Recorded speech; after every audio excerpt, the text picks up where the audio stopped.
నాగర్ కర్నూలు జిల్లా కల్వకుర్తి మండలం లింగసానిపల్లిలో అక్రమంగా నిలువ చేసిన నకిలీ యూరియాను వ్యవసాయ శాఖ అధికారులు పోలీసులు సీజ్ చేశారు.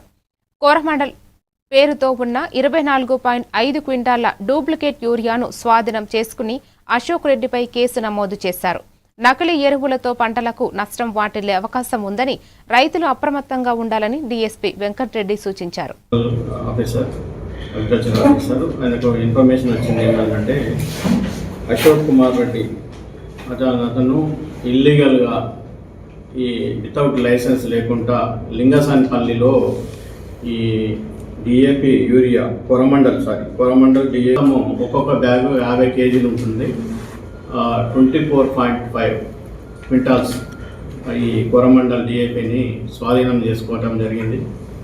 వాళ్ళు వెరిఫై చేయగా వీళ్ళ దగ్గర యూపీఐ పేమెంట్ ద్వారా చేసుకొని అతన్ని అరెస్ట్ చేయడం జరుగుతుంది. దానికి పారకులైనటువంటి వారు ఎంతమంది ఉన్నారో ఐడెంటిఫై చేసి త్వరలోనే పట్టుకొని వారిని అరెస్ట్ చేసి పంపిస్తారు.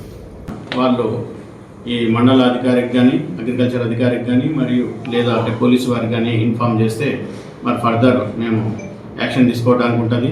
దీంట్లో మీరు ఒకవేళ ప్యూరిఫైడ్ కాకుండా ఇల్లీగల్ ఇది